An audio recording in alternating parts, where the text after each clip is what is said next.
आजादी के अमृत महोत्सव के तहत 86वीं शिव जयंती पर प्रजापिता ब्रह्म कुमारी ईश्वरीय विश्वविद्यालय बरेली द्वारा चौपला केंद्र से एक शोभा यात्रा के प्रमुख मार्गों से निकाली गई, जिसे संस्था की क्षेत्रीय संचालिका राज योगिनी ब्रह्म कुमारी पार्वती बहन ने हरी झंडी दिखाकर रवाना किया। इसके पूर्व केंद्र पर परमपिता परमात्मा शिव का ध्वज भी फहराया गया। शोभा यात्रा का कई स्थानों पर भव्य स्वागत हुआ।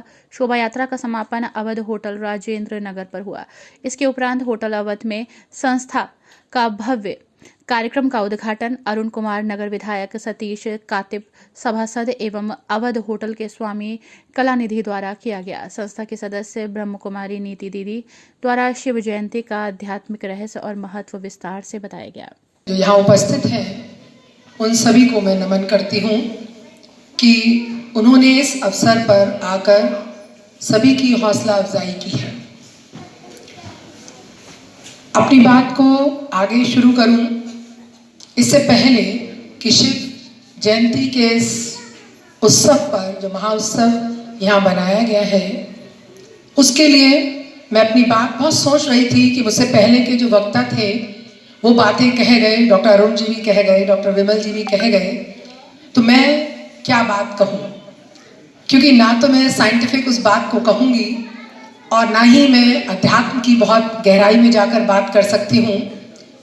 हम लोग एक शिक्षक हैं तो जो भी बात कहूँगी यहाँ अपने दिल से कहूँगी।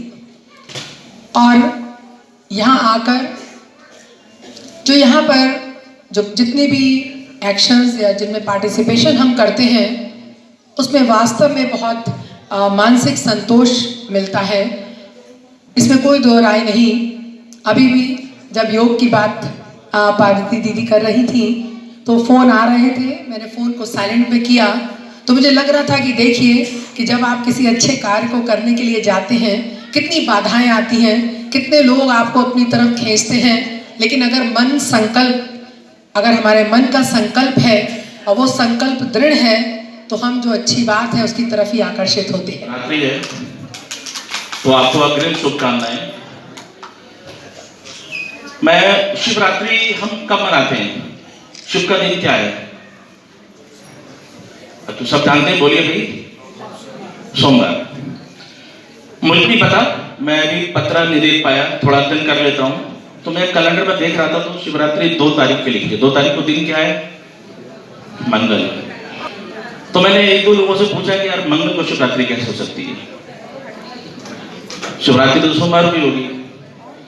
तो बात विवाद हुए, कुछ कहने लगे, तो मैंने कहा मैं स्वयं इस पर अध्ययन करूंगा। अब इसमें नहीं जाता है, मैंने विचार छोड़ा है, इस पर सोचिए। तो कैलेंडर पे मोबाइल में सबको 2 तारीख दिखा रहा है, 1 तारीख सच बुध मंगल और 2 तारीख जो भी है। मैं ये कहना चाहता हूं, मैं इस संस्था से नाम सुना था, मेरे कई सारे मित्र जुड़े थे। जब मैं सेक्रेटरी था आईपी का 2017-18 में, तो दीदी से सानिध्य मिला और उस वक्त हमने 2 कार्यक्रम आईएमए में किए थे, आपको याद होगा। एक कोई अतिथि भारत से आए थे, मुझे बहुत अच्छा लगा, और एक कार्यक्रम और भी हुआ था, वो भी अतिथि भारत से आए थे। सफल कार्यक्रम किए हम लोगों ने। और मैंने जाना, हमारे डॉक्टर अतुल जी बैठे हुए हैं, डॉक्टर पी के बास हैं, उन्होंने एक बात रखी। डॉक्टर पी के बास कार्डियोलॉजिस्ट, अब हम लोग जानते होंगे। उस दिन मैं सरप्राइज हुआ कि ऐसे रोगी जिनको दिल की दिक्कत थी, मैं ये नहीं कह रहा इस मन से कि आप दवाइयां छोड़ दें, दवाइयां खाते रहें। मैं आयुर्वेद का बड़ा एडवोकेट करता हूं, लेकिन ये नहीं कहता कि आयुर्वेद को लेके आप एलोपैथी छोड़ दें। हर चीज में ट्रांजिशन जोन होता है।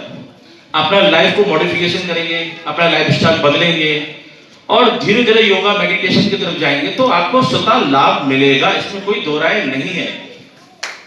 अगर आप इंसुलिन पे हैं और इस संस्था से जुड़ते हैं या अपने मन को स्वस्थ रखते हैं, मॉर्निंग वॉक करते हैं, योगा से जुड़ते हैं, तो आपकी इंसुलिन की जो डोज है वो धीरे धीरे कम हो जाएगी।